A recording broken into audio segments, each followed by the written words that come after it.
Good morning friends. Today I will explain section 13 of chapter 4 of the Indian Patent Act or the Patents Act 1970. The title is Search for Anticipation by Previous Publication and by Prior Claim. Fine. Okay. I will explain all the 4 subsections through my key points. Subsection 1. The examiner shall make investigation for ascertaining whether the invention claimed in any claim of the complete specification bit A has been anticipated by publication before the date of filing of the applicant's complete specification in any specification filed in pursuance of an application for a patent made in India and dated on or after 1st January 1912. Bit B is claimed in any claim of any other complete specification published on or after the date of filing of the applicant's complete specification, being a specification filed in pursuance of an application for a patent made in India and dated before or claiming the priority date earlier than that date. Okay. Again a clumsy subsection. Okay. And this can be explained in a simpler way. The examiner is, we can say, this is the examiner is referred under section 12 that we already have discussed. So, the subsection can be explained in a simpler way as follows. The examiner should consider the Indian patent applications filed on or after 1st January 1912 which disclose the claimed invention of the specific or the referred application and which are published before the date of filing of the referred application. Okay. And the prior art in form of publications is limited to Indian patent applications. Okay, that means we can say that all the Indian patent applications filed on or after 1st January 1912 are considered and searched whether they are anticipating the present application or not in any way. Fine? Okay. Then also we can explain bit B in terms of filing date and publication date. So take a look. The application considered for finding prior art is filed before and published on or after the date of filing of the referred application. Read it again. The application considered for finding prior art is filed before, that means filed before and published on or after the date of filing of the referred application. Fine. That means it is filed before but published on or after the date of filing of the referred application that we are considering. That means the present application. Okay.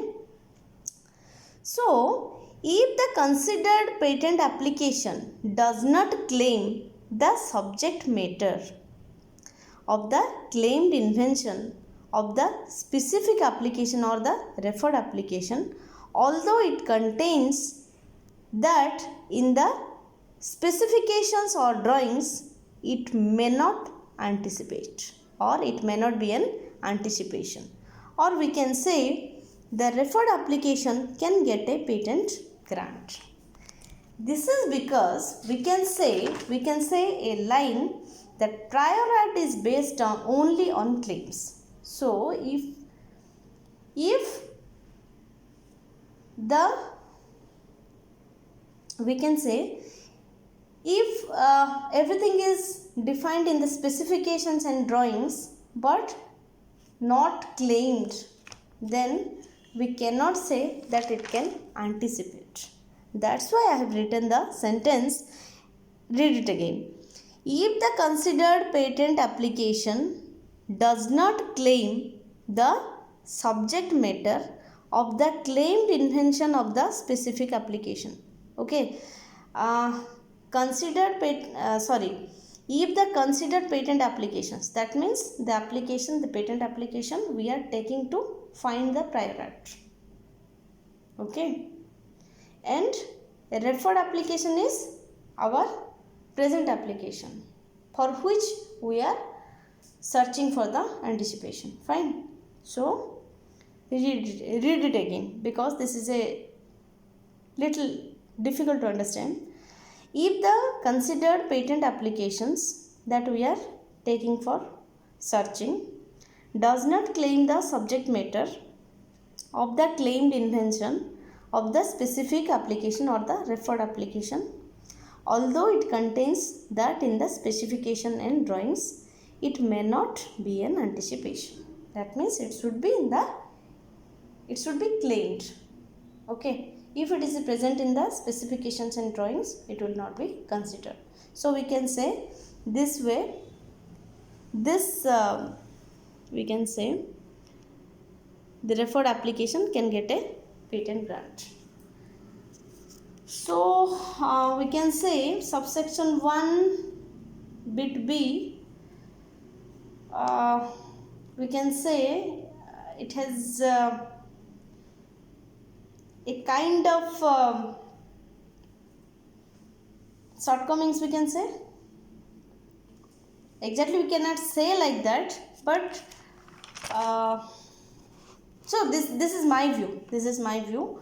So it has a, we can say it has a loophole that if, although the specifications and drawings have described everything and it is not claimed, then it is not considered for anticipation.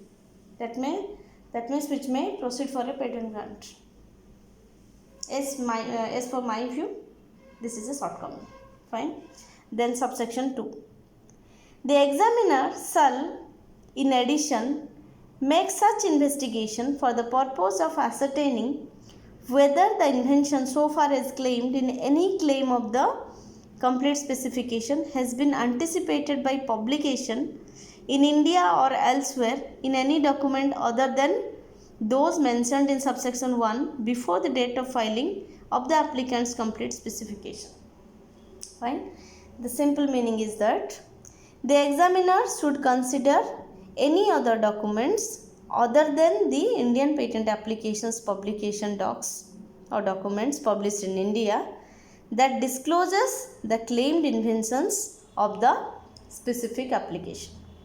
And the examiner should consider any documents, includes patent applications as well, published outside India in finding the novelty of the claimed invention of the application. That means it considers the applications in India as well as outside India. Okay, fine. So subsection 3. Where a complete specification is amended under the provisions of this act before the grant of the patent, the amended specification shall be examined and investigated in like manner as the original specification. This is a simple subsection, I would say. The complete specification, the simple meaning is the complete specification is amended before the patent grant. Okay, and that means this is a case. If it is amended, then the examiner will consider the amended specification only, and the investigation will done in a similar manner as if it is the original specification. Okay. Next, subsection 4. The examination and investigations required under section 12 and this section, that means section 13, shall not be deemed in any way to warrant the validity of any patent, and no liability shall be incurred by the central government or any officer thereof by reason of or in connection with any such examination or investigation or any report or other proceedings consequent thereon. Okay, the simple meaning of this subsection is the validity of a patent is not authorized by the examination and investigations required under section 12 and 13 respectively. And the central government or any officer are not legally responsible or liable for any such examinations or investigations or any other consequent proceedings. Fine, this is the Simple meaning of this subsection. Okay, I have noted some important points. The objective of section 13 is the examiner should find all possible prior rights in the form of publications which discloses the claimed invention in the specific or referred application. That means we can say the examiner should find all possible prior rights in the form of publications which discloses or anticipates the claimed invention in the specific or referred application. Also, prior right is based only on claims, and for this reason we have discussed is in subsection 1 bit B how this particular point of that subsection can be a disadvantage, or it can open a road for granting a patent. Okay, and it will not be considered as an anticipation. Fine. So this way all the subsections of section 13 is completed. I have a question for you. Is section 13 anyway linked with chapter 6 of Patents Act 1970? In any way, if it is linked, then please explain. Fine. So please go through the video as well as go through the BEL Act. Please compliment or comment in the comment section, and please subscribe my channel with pressing the bell icon, and please share the video among your friends. Thank you.